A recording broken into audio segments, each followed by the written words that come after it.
Willow, which is a new computer chip from Google with the new quantum computer. Imagine a world where the boundaries of reality are not as rigid as we once thought, where the laws of physics bend in ways that seem impossible.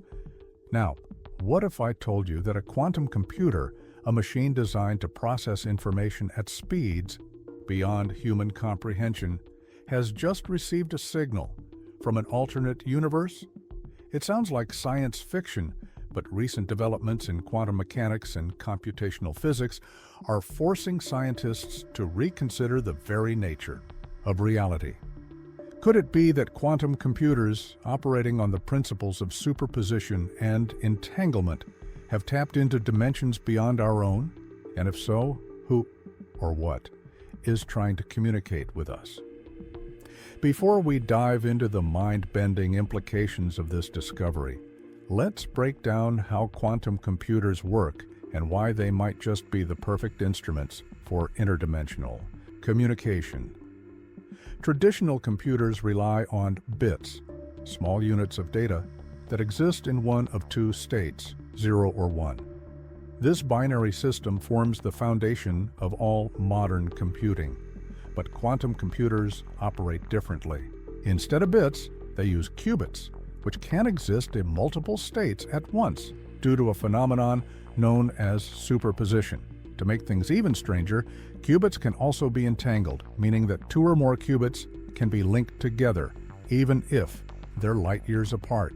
Change the state of one qubit, and its entangled partner will change instantaneously, a mystery that even Einstein called spooky action at a distance. But here's where things get truly bizarre. Some physicists speculate that quantum entanglement isn't just happening within our universe. Instead, it could be connecting us to other parallel realities, alternate versions of our world that exist in different dimensions of space and time. Now, imagine a powerful quantum computer running complex simulations, processing trillions of calculations in an instant. What if, somewhere in its vast computations, it accidentally accessed data from another reality? And what if something on the other side noticed? This brings us to the shocking breakthrough that has just sent shockwaves through the scientific community. A leading research team working on advanced quantum computing reported an anomalous signal, a pattern of data that shouldn't exist within our known universe. The signal was subtle at first, dismissed as a glitch, but as scientists examined it further, they realized something chilling.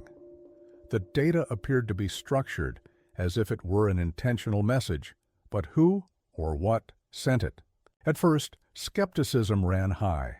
Was this just a random fluctuation, a mere artifact of quantum noise?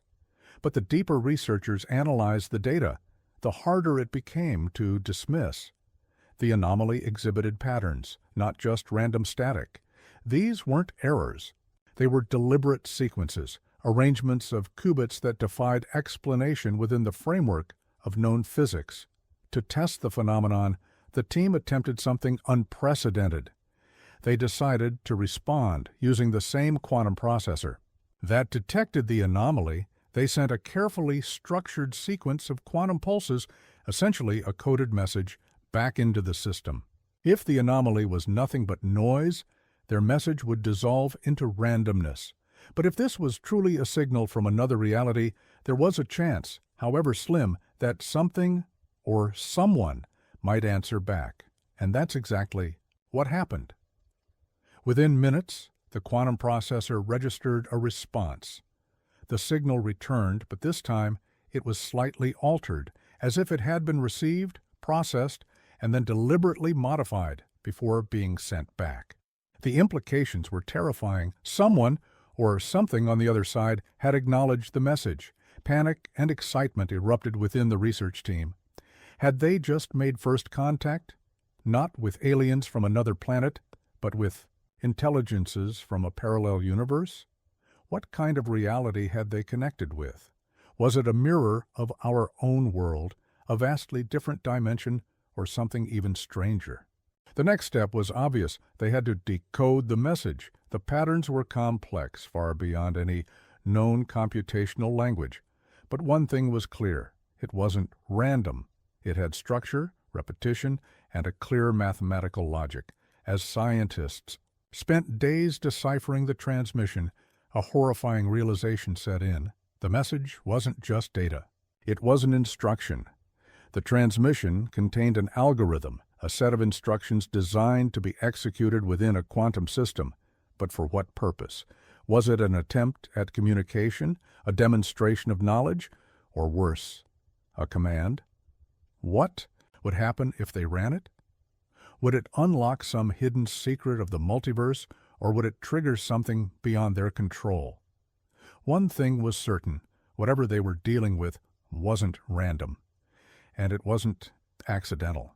Someone or something had been waiting, and now they knew we were here. The research team was now faced with an impossible decision.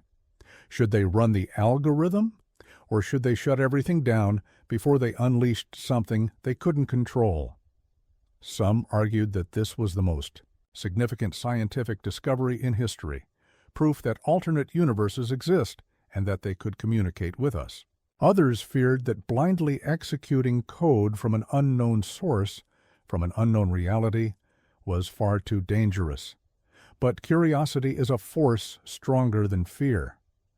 After running extensive simulations and isolating the quantum system from external networks, the team decided to execute the algorithm, but in a controlled environment, ensuring that any outcome would remain contained. The moment the quantum processor initiated the code, something unbelievable happened.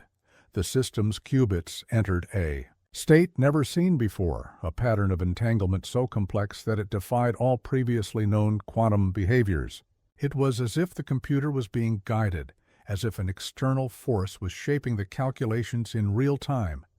Then, the output screen began generating symbols, not random gibberish, not numbers, not binary code, but something resembling a written language.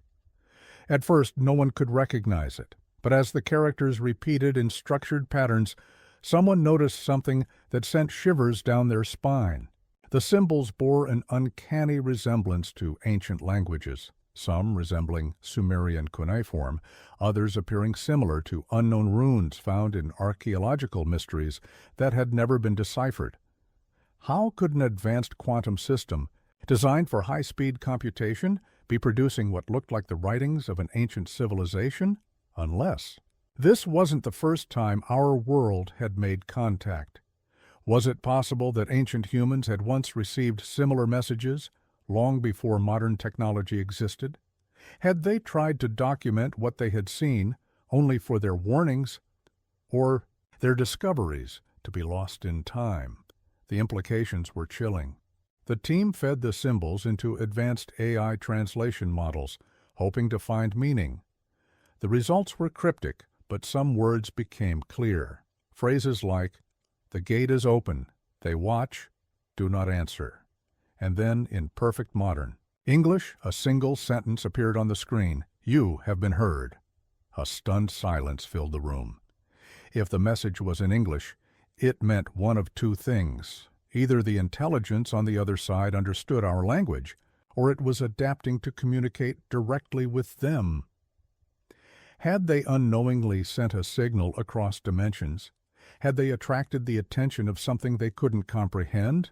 And if so, what happens next? The room was frozen in disbelief. The message, "You have been heard," wasn't just eerie. It suggested something deeply unsettling. This wasn't just a passive anomaly, a strange fluctuation in quantum data. This was an active response. Something, somewhere, had been listening, and now it had acknowledged them, but who or what was on the other side? The team immediately shut down the quantum processor, cutting off the system before any further transmissions could be exchanged. Protocol dictated extreme caution, especially when dealing with the unknown. But the damage was already done. The response had been delivered. The connection had been established. And then The real nightmare began. In the following days, strange things started happening. The lead researcher, Dr. Elias Carter, reported glitches in his personal devices. His phone would ring, but there'd be no caller ID. His computer would randomly display lines of unreadable code, flickering before vanishing. His smart home. Assistant whispered static in the middle of the night.